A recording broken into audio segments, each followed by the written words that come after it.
আমার ভাগ্নেকে ছোট মনে করে আমি তার সব কাজই নিজের হাতে করে দিতাম। একদিন বাড়িতে কেউ ছিল না, তখন হঠাৎ করে আমার ভাগ্নে তোয়ালে পেঁচিয়ে আমার ঘরে দৌড়ে এলো। এসে বলল, মামি আমি অনেক ব্যথা পেয়েছি বলেই সে আমার বিছানায় শুয়ে পড়ল। সে বলল, মামি কি দেখছ? আমি ভাবলাম সত্যিই কিছু ঘটেছে, তাই তার কাছে গেলাম। কিন্তু যখন আমি তাকে দেখতে গেলাম, হঠাৎ করে সে আমাকে তার যে ছেলেটিকে আমি এতদিন নির্দোষ মনে করতাম, সে মুহূর্তের মধ্যেই এমন কিছু ঘটল যা আমি কল্পনাও করিনি। ১৯ বছর বয়সে আমার বিয়ে হয়। আমি অনেক সুন্দর দেখতে। বাইরে বের হলে সবাই আমার দিকে চেয়ে থাকত। মনে হতো তারা আমাকে কিছু বলতে চায়, কিন্তু আমি কাউকেই পাত্তা দিতাম না। বন্ধুরা রেডি থাকো, আজকের গল্পটা অনেক স্পেশাল হতে চলছে। দয়া করে গল্পগুলো ভালো লাগলে ভিডিওটি লাইক, শেয়ার এবং চ্যানেলটি সাবস্ক্রাইব করো প্লিজ। আমার বিয়ে হয়েছিল আমার থেকে অনেক বড় একজন মানুষের সাথে। যখন আমার বয়স ছিল ১৯ বছর, তখন আমার স্বামীর বয়স ছিল ৩৫ বছর। আমার পক্ষে এত বড় বয়স্ক স্বামীকে পছন্দ করা খুবই কঠিন ছিল। তাকে দেখলেই আমার রাগ হতো এবং ধৈর্যের বাঁধ ভেঙে যেত। আমি দেখতে বেশ সুন্দরী ছিলাম, আর আমার স্বামী আমার সৌন্দর্য দেখে সবসময় খুশি হতেন। কিন্তু আমি তাকে কখনো আমার কাছে আসতে দিতাম না, এমনকি একই বিছানায়ও শুতে দিতাম না। ধীরে ধীরে আমার মধ্যেও জীবনে একজন মানুষের প্রয়োজন অনুভূত হতে লাগল, কিন্তু কোনোভাবেই আমি আমার সেই বয়স্ক স্বামীর কাছাকাছি যেতে পারতাম না। আমার একাকী জীবন কাটছিল। এমন সময়ে হঠাৎ করে আমার নন্দের ছেলে, অর্থাৎ আমার ভাগ্নে আমাদের বাড়িতে এলো। তার নাম ছিল কুনাল। আমি কুনালকে প্রথমবারের মতো দেখছিলাম, কারণ সে আমাদের বিয়েতেও আসতে পারেনি। সেই সময়ে সে হোস্টেলে ছিল এবং তার পরীক্ষা চলছিল। বাড়িতে আসার পর কুনাল পরিবারের সবার সাথে কুশল বিনিময় করছিল। তারপর সে আমাকে আলিঙ্গন করল, যা দেখে আমার স্বামী একটু বিরক্ত হয়ে উঠল। পরিস্থিতি স্বাভাবিক করতে আমি কুনালকে জিজ্ঞাসা করলাম, কুনাল, হঠাৎ করে বাড়িতে আসার সুযোগ কিভাবে পেলি? এই প্রশ্ন করার পরই আমার শাশুড়ি মা রেগে গিয়ে বললেন, তুমি কে জানতে চাওয়ার? আমার মেয়ের ছেলে এখানে আসতে পারবে না। আমি বিনয়ের সাথে বললাম, না মা, আমার ওভাবে বলার মানে ছিল না। আমি শুধু বলতে চেয়েছিলাম কুনাল আমাদের বিয়েতে আসেনি, তো হঠাৎ আজ এলো কেন? কুনাল মুচকি হেসে বলল, নানি, মামি তো শুধু প্রশ্ন করেছেন, রাগ করবেন না। আমার তখন ফাইনাল পরীক্ষা চলছিল, তাই বিয়েতে আসতে পারিনি। তবে এখন আমি এসেছি, আর মামি থেকে অনেক আদর নিয়ে তবেই ফিরব। যখন মন ভরে যাবে তখনই ফিরে যাব। এই কথা শুনে সবাই হেসে উঠল। আমি কুনালের থাকার বিষয়টা জানতে চাইনি, শুধু মজা করে একটা প্রশ্ন করেছিলাম। কিন্তু শাশুড়ি মা রেগে গেলেন, তাই আর কিছু বলার সাহস পেলাম না। কিছুক্ষণ পর কুনাল ফ্রেশ হয়ে এলে শাশুড়ি মা আমাকে তার জন্য নাস্তা আনতে বললেন। নাস্তা নিয়ে যাচ্ছিলাম, হঠাৎ পা পিছলে প্লেট কুনালের উপর পড়ে গেল। নাস্তা তার পোশাকে পড়ায় শাশুড়ি মা চিৎকার করে বললেন, তাড়াতাড়ি তার পোশাক পরিষ্কার করো। তখন স্বামী বাড়িতে ছিলেন না, আমার স্বামী তখন বাজারের কাজে বাইরে গিয়েছিলেন। শাশুড়ি মায়ের বকুনি শুনে আমি ঘাবড়ে গিয়ে রান্নাঘর থেকে একটি কাপড় আনতে গেলাম। কাপড় পরিষ্কার করার আগে আবার জিজ্ঞাসা করলাম, মা, সত্যিই কি আমাকে কুনালের জামা পরিষ্কার করতে হবে? উত্তরে শাশুড়ি মা রেগে বললেন, আর কে করবে? ভুলটা তুমি করেছ, তাই তোমাকেই ঠিক করতে হবে। পুরো ব্যাপারটায় কুনাল চুপ ছিল, নিজের জামা পরিষ্কার করার চেষ্টা করেনি। জামা পরিষ্কার করতে গিয়ে আমি একটু অস্বস্তি বোধ করছিলাম। কুনাল নিজেই পরিষ্কার করতে পারত, কিন্তু সে দাঁড়িয়ে আমাকে কাজটা করতে বলল। আমার সংকোচ হচ্ছিল, আর সে মিষ্টি চোখে তাকিয়ে বলল, মামি, এখানে এভাবে পরিষ্কার করুন। ধীরে ধীরে নির্দেশনা দিল কিভাবে করতে হবে। ঠিক তখনই আমার স্বামী ফিরে এলেন এবং আমাকে এই কাজ করতে দেখে রেগে বললেন, তুমি এটা কেন করছো? তখন আমি তাকে সব খুলে বললাম, আমি ইচ্ছা করে এটা করছি না, শাশুড়ি মায়ের নির্দেশেই করছি। আমার স্বামীর নাম রাজু। তিনি শাশুড়ি মায়ের দিকে তাকিয়ে বললেন, মা, কুনাল এখন নিজেই, সে আর ছোট্টি নেই যে আমার স্ত্রীর সাথে এভাবে কাজ করানো হবে। যা হয়েছে তা ছিল একটা দুর্ঘটনা। ভবিষ্যতে এমন কোনো কাজ করার চেষ্টা করো না যা একজন পুরুষের কাজ। এই বলে রাজু আমার হাত থেকে কাপড়টা সরিয়ে নিয়ে চলে গেলেন। তিনি যে বাজারের জিনিসপত্র নিয়ে এসেছিলেন তা পাশে রেখেই বেরিয়ে গেলেন। এরপর আমি সেই জিনিসপত্র নিয়ে রান্নাঘরে চলে গেলাম। কুনাল ও আমার পিছু পিছু এলো। নল থেকে হাত ধোয়ার সময় সে আস্তে আস্তে কিছু বলছিল, যেন তার মনের মধ্যে কিছু ভারী কষ্ট জমে আছে। আমি শুনলাম সে বলছিল, এখান থেকে চলে যাব। আমি অবাক হয়ে বললাম, কুনাল, তুমি তো মাত্র কয়েক ঘন্টা আগে এখানে এসেছ, এত তাড়াতাড়ি চলে যাওয়ার কথা ভাবছ কেন? তখন কুনাল বলল, আমি তো বাইরের মানুষ, তাই হয়তো এখানে থাকার কোনো মানেই নেই। মামিও আমাকে হয়তো বাইরের লোক মনে করেন। মায়ের স্নেহ পেতে এসেছিলাম, কিন্তু হয়তো আমার ভাগ্যে তা নেই। এই কথা বলে সে চলে যেতে চাইল। আমি তখন হঠাৎ করেই তার হাত ধরে ফেললাম। হাতটা একটু জোরে টেনে ফেলায় সে আমার একেবারে কাছে চলে এলো। তখন আমি দ্রুত তাকে সরিয়ে দিয়ে বললাম, দুঃখিত, আমি ভুল করে ফেলেছি কুনাল, আমি ভুল করে তোমাকে টেনে এনেছিলাম। বলার পর আমি তাকে বোঝানোর চেষ্টা করলাম, কুনাল, রাজুর কথাগুলোকে মন থেকে নিও না। আসলে আমি আমার স্বামীকে তেমন গুরুত্ব দিই না। সে শুধুমাত্র সম্পত্তির জন্য আমার পেছনে ঘুরে বেড়ায়। তোমার পোশাকে কিছু পড়লেও আমি পরিষ্কার করতাম, যেমনটা তোমার জামাকাপড় পরিষ্কার করেছি। যদি সত্যিই আমার কাছ থেকে আদর স্নেহ পেতে চাও, তবে এখানেই থাকো। না হলে রাজুর কথাগুলো মনে রেখে চলে যেতে পারো। এরপর বললাম, দেখো এখন কি করবে? আমার কথা শুনে কুনাল বলল, মামি, সত্যি বলতে আপনার কথাগুলো শুনে আমার সব রাগ গলে গেল। এখন শুধুমাত্র আপনার জন্যই এখানে থাকব। আপনি যদি বলেন, তবে এখন থেকে আমি আপনারই। বলেই সে আমাকে আলিঙ্গন করল। কুনালের এমন ছোট ছোট কথাগুলো আমার মনে প্রভাব ফেলছিল। চোখের পলকেই 5 দিন কেটে গেল। এই কদিনে কুনাল বাড়ির একজন সদস্য হয়ে উঠেছিল। প্রতিদিন সকালে আমার স্বামী তাকে দোকানে নিয়ে যেতেন। রাজুর একটি ছোট দোকান ছিল, আর কুনালকে একঘেয়েমি থেকে বাঁচাতে তাকে সঙ্গ নিতেন। কুনাল আসার পর বাড়ির কাজের চাপ বেড়ে গেল। শাশুড়ি মা সারাদিন মন্দিরে থাকায় বাড়ির কাজে সহায়তা করতেন না, আর স্বামীর আয়ও ছিল কম, তাই কাজের লোক রাখা সম্ভব ছিল না। একদিন আমি রাজুকে বললাম, রাজু, এত কাজ আর পারছি না। বাড়িতে এখন আরও একজন সদস্য, কিন্তু শাশুড়ি মা কোনো সাহায্য করছেন না। আমাদের কথোপকথন শাশুড়ি মা শুনে ফেললেন। রেগে ঘরে ঢুকে বললেন, এই বয়সে তুমি আমার কাছ থেকে কাজ করাতে চাও? আর স্বামীর কানেও কথা ঢালছ। এরপর তর্ক শুরু হলো। রাজু এসে বলল, দুজনেই চুপ করো। মা আর আগের মতো কাজ করতে পারেন না, আর আমি কাজের লোক রাখতে পারবো না, যার জন্য বাড়ির কাজ বেড়েছে। সেই সাহায্য করবে। তারপর রাজু কুনালের দিকে তাকিয়ে বলল, কুনাল, তুমি দোকানে যাবে না, বাড়িতে থেকে মামির কাজে সাহায্য করবে। স্বামী তার দায়িত্ব থেকে মুক্তি পেতে নিজের ছোট ভাইপোকে আমার সাথে বাড়িতে একা রাখার সিদ্ধান্ত নিয়েছিল। আমি কিছু না বলেই তার এই সিদ্ধান্ত মেনে নিলাম। পরের দিন থেকে কুনাল বাড়িতে থেকে আমার সাথে কাজ করা শুরু করল।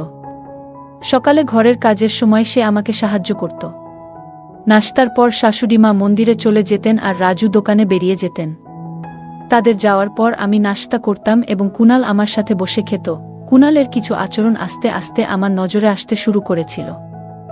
যখন শাশুড়ি মা ও রাজু বাড়িতে থাকতেন, তখন সে দূরত্ব বজায় রেখে কাজ করত। কিন্তু যেই তারা বেরিয়ে যেতেন, কুনাল আমার অনেক কাছাকাছি চলে আসত। তবে ভালো দিক ছিল যে শাশুড়ি মা যে কোনো সময় বাড়ি ফিরে আসতেন, আর এই ভয়ে কুনাল কিছুটা সতর্ক থাকত। সকালের দিকে যখন শাশুড়ি মা ও রাজু বাইরে যেতেন, তখন কুনাল মাঝে মাঝে আমার কাছে তার ব্যক্তিগত কাজের জন্য বলতো।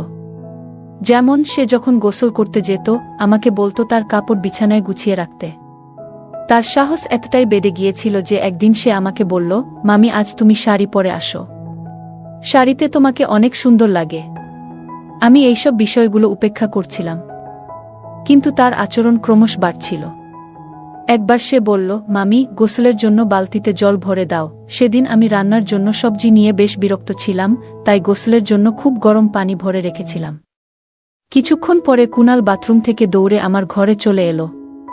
তার গায়ে শুধু একটি তোয়ালে জড়ানো ছিল। সে ঘরে ঢুকে বলল, মামি, আমাকে পুড়ে যাওয়া মলম লাগিয়ে দেও, খুব গরম লেগে গেছে। আমি তখন বুঝতে পারলাম আমি রাগের মাথায় অত্যধিক গরম পানি দিয়েছিলাম, আর সে হয়তো পানি পরীক্ষা না করেই গোসল শুরু করেছিল। কুনাল আমার দিকে এসে বলল, মামি, খুব জ্বালা করছে, কোনো ক্রিম বা কিছু আছে কি? একটু লাগিয়ে দাও। সে তার পা দেখালো যেখানে সে বলছিল পুড়ে গেছে।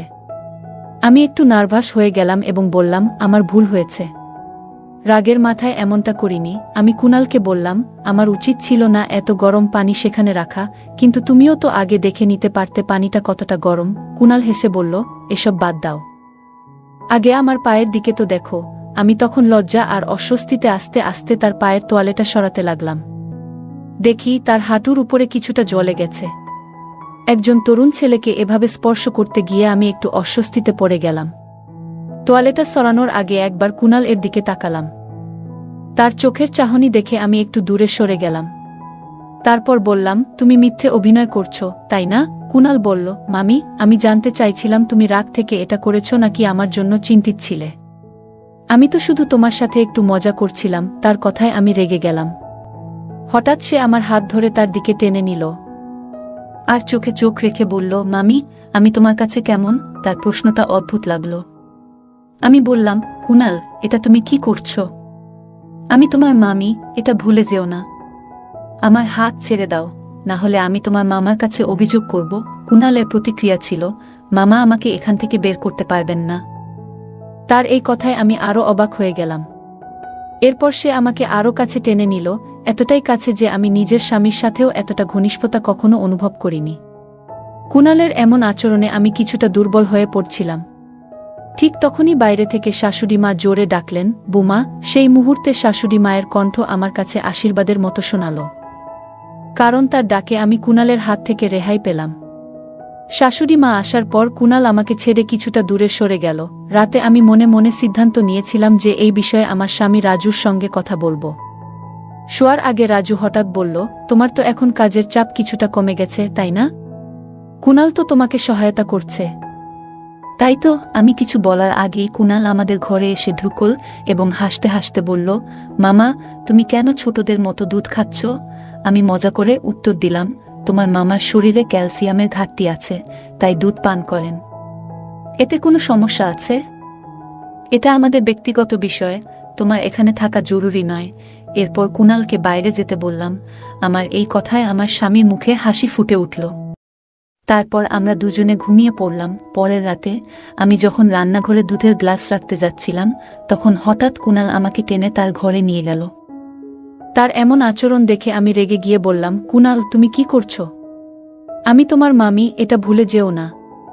তুমি যদি 5 সেকেন্ডের মধ্যে আমার হাত না ছাড়ো, তবে আমি চিৎকার করব। কুনাল ঠান্ডা মাথায় বলল, মামি, তুমি মাইক নিয়েও চিৎকার করো, তোমার স্বামী শুনতে পাবে না। কারণ তাকে তুমি এমন দুধ খাইয়ে দিয়েছ যাতে ঘুমের ওষুধ মেশানো। আমি সবকিছু দেখেছি, আর আমার মোবাইলেও সেই ঘটনা রেকর্ড আছে। কুনালের কথাগুলো শুনে আমি হতভম্ব হয়ে গেলাম। তার মোবাইল স্ক্রিনে আমি নিজেকে দেখতে পেলাম, যেখানে দেখা যাচ্ছিল আমি রাজুর দুধের গ্লাস এ ওষুধ মেশাচ্ছি। সে বলল, মামি, একবার ভাবো, যদি মামা এই ভিডিও দেখে ফেলে, তাহলে কি হবে? আমি প্রতিদিন রাজুর দুধের গ্লাস এ চুপিসারে ঘুমের ওষুধ মিশিয়ে দিতাম। কুনাল সেই ঘটনা ভিডিও করে আমাকে ব্ল্যাকমেইল করতে শুরু করল এবং আমার সাথে ঘনিষ্ঠ হওয়ার চেষ্টা করতে লাগল। এতটা ধূর্ত হবে তা আমি ভাবতেও পারিনি। তখন আমার কাছে মিষ্টি কথা বলে তাকে শান্ত করা ছাড়া আর কোনো উপায় ছিল না।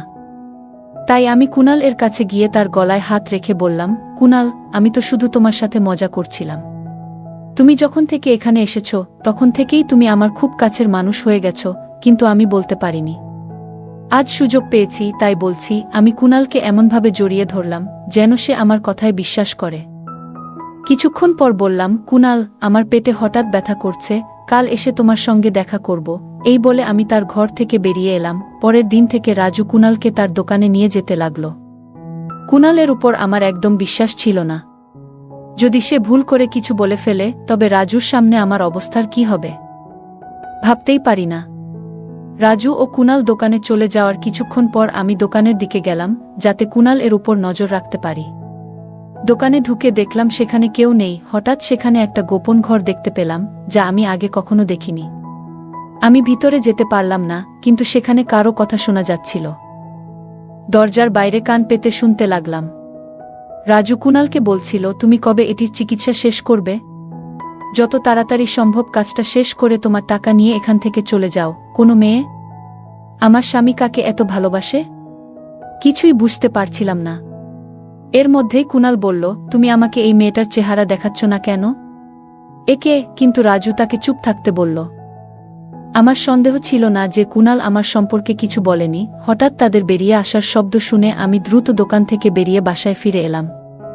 তারপর ঠিক করলাম, আজ রাতে রাজুকে ঘুমের ওষুধ না দিয়ে কুনাল এর ঘরে যাব এবং কুনাল এর বিরুদ্ধে মিথ্যে অভিযোগ তুলে রাজুর সামনে তাকে একেবারে ফাঁসিয়ে দেব, যাতে সে কুনালকে চিরদিনের জন্য বাড়ি থেকে বের করে দেয়। সন্ধ্যায় যখন রাজু বাড়ি ফিরল, আমি তাকে শাশুড়ির ঘরে যেতে দেখলাম। তার মুখে চিন্তার ছাপ ছিল। সে ঘরে ঢোকার পর আমি দরজার পাশে কান পেতে দাঁড়ালাম। রাজু শাশুড়িকে বলছিল, মা তুমি সারাদিন এত ফোন কেন করছিলে? এমন কি ঘটেছে? শাশুড়ি বললেন, এটা ভূমিকম্পের মতোই বড় একটা ঘটনা। তোমার বিয়ের 1 মাস হতে চলল, এখনো কোনো সুখবর পাওয়া যাচ্ছে না।